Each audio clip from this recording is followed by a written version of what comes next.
it's Shelby from Fit as Mama Bear. So if you've been following along my Twitter lately, I've been part of a plank challenge with a group of friends. Really, this means that we're aiming for one plank every day for 10 days.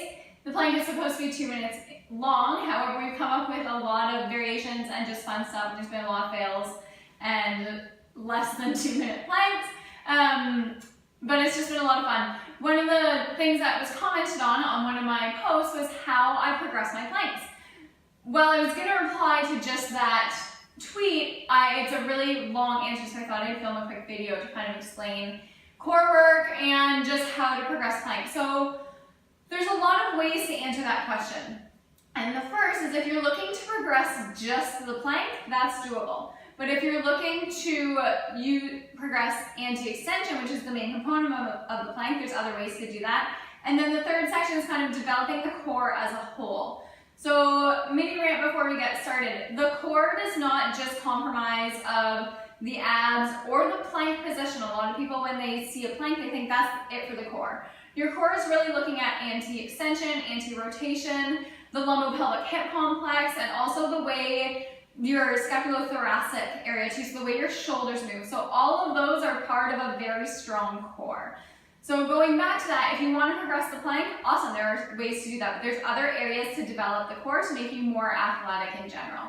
So looking at the plank, the very basic thing you need to do is make sure you have a strong plank. So if you are in a basic forearm plank, you need to ensure that there's no caving through the lumbar spine, so there's your anti-extension, you want to bring that up.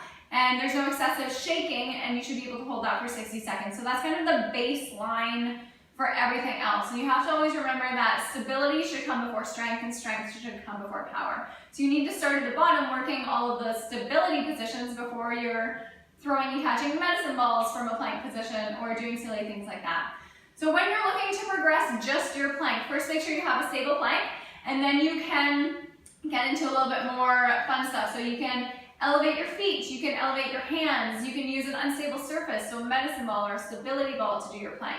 You can use suspended plank, so in rings or TRX. All of those are ways to develop your plank and develop the anti-extension position from a horizontal point. So that would be my start. Now, like I said, the main component of a very basic plank is anti-extension. You're trying to get that low back not to cave down. You can train anti-extension outside of a plank. So things like hanging leg raises or your L-sits, ab wheel rollouts, those are ways to train your core muscles to prevent the low back from caving or excessively arching. So that would be another step. Now when we look at the core as a whole, you do want to train that plank position, but you also want to look at anti-rotation, so resisting the temptation to twist. You can do that with Karloff presses, different moving planks. You want to look at how your shoulder moves, so doing I's, Y's, and T's. You want to look at your lumbar pelvic hip complex, so glute bridges, making sure that functions. All of those are part of a stable core. So for me personally, what I would start with is working on basic anti-extension, so that plank position. Fixing it, I would also work an anti-rotation from there, so basic exercises like your Karloff press. And then I'd start to do more fun plank variations. And then of course all the other kind of fun core work you get to do. So if we're looking from a plank perspective, how to do more fun ones, you mentioned suspension training and elevation. You can also do a lot of movement planks, so using a band and doing band rows or band flies and resisting the temptation to both arch the back as well as rotate. You want to make sure that you can stay stable. Bird dogs are kind of your basic plank test, but for anti-rotation. So making sure you're strong in your bird dog before you go adding into moving planks. So all of these things are kind of intertwined as you're progressing. You need to start with stability in anti-extension, stability in anti-rotation, and stability through your shoulders and your hips before you move into strength. I am going to drop a few of my favorite just plank variations at the end of this video for you to scroll through and kind of see some of the fun ones that you can work up to.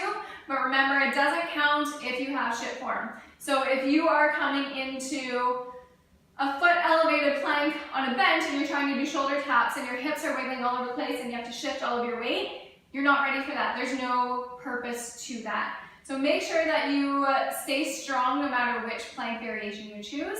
And then you can kind of scale your way up. But in the meantime, check out the exercises below, and if you have any questions, feel free to drop them, tweet them, or I guess Instagram them too, or just shoot me an email and I can reply to that privately if that's kind of more your thing.